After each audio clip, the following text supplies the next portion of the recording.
भजन आणि रुपावली या ठिकाणी एकत्र आणि मग भजन आमच्या सोबी काकाने सांगितलं शिवतांडव म्हणून म्हणणार नाही. शिवतांडव ते खेळत मारून दाखवतो. तर काय होतं माहिती आहे, बऱ्याचशा लोकांना वाटतं की गौरव मंडळाला फक्त तेवढा त्याच्यामुळे अशी खेळत मारून दाखवतो. म्हणजे आज गमवली त्यांना काहीतरी नवीन ऐकूया आणि 100% आम्ही हेच प्रयत्न करतो. भजनाच्या माध्यमातून आम्ही वाईट काहीतरी देण्यापेक्षा आज काय झालंय, हा कलियुग आहे. कलियुगात हा व्हॉट्सअपचा जमाना आहे, फेसबुक व्हॉट्सअप इंस्टाग्रामचा जमाना आहे. जोक स्पीक आपल्याला सगळं आपल्याला त्या मोबाईलवरती एक आपण सर्च मारलं की लगेच मिळून जातं. पण हे हरिनाम भजन एक अशी गोष्ट आहे. भजन म्हणजे काय, प्रत्येक देवा सांगत असतो की भ म्हणजे भजावा, ज म्हणजे जपावा, न म्हणजे नमावा. पण हल्ली एकमेकांना कोणच जपत नाही भजनाच्या बाबतीत. अजिबात भजन म्हणजे भजावा, भगवंताला मी म्हणतोय, ज म्हणजे जपावा, पण जपावा कोणाला, समोरच्या बुवाला. आपण चांगली रिस्पेक्ट देऊ किंवा समोरच्याचा आपण आदर केला तर तो आपण आदर करणार आहे. आपण त्याला आदर बोललं तर 100% तो पण कार्य म्हणणार आहे. कारण मंडळी आपल्याला भगवंताने हे जे तोड दिले कशासाठी दिलंय, भगवंताचं नामस्मरण घेण्यासाठी. आपण आता आम्ही सुद्धा दोघं काही बोलू शकतो, कुठल्याही लेवलला जाऊन आम्ही बोलू शकतो. पण आज भीतीदायक आणि ही नाही म्हणजे भजन म्हणजे कुठल्याही ठिकाणी आम्ही भजन केलं तरी आम्ही त्या लेवलला कधीच जाणार नाही. कारण त्याचं कारण आहे की आमच्या गुरुजींचे आम्हाला ते शिकवलं आहे. जसे आमच्या गुरुजीने आम्हाला शिकवलंय ते आम्ही पुढे घेण्याचा प्रयत्न करतो. त्याच्यामुळे 100% तुमचं मनोरंजन पण आम्ही गरीबुवा करणार आणि काहीतरी चांगलं सांगण्याचा प्रयत्न नक्की करणार.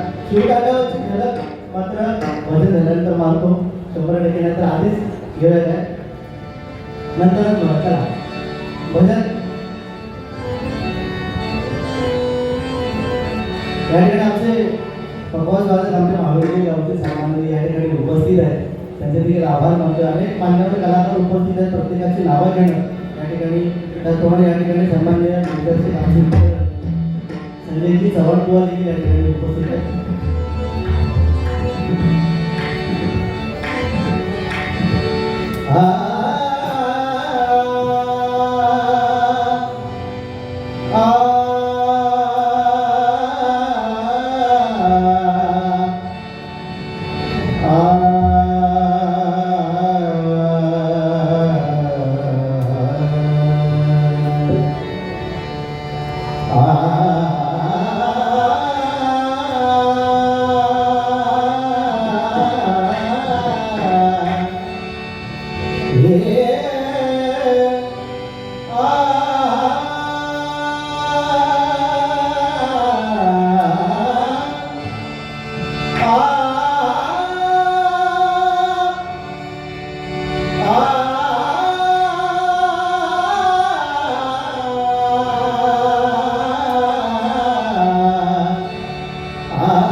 भावत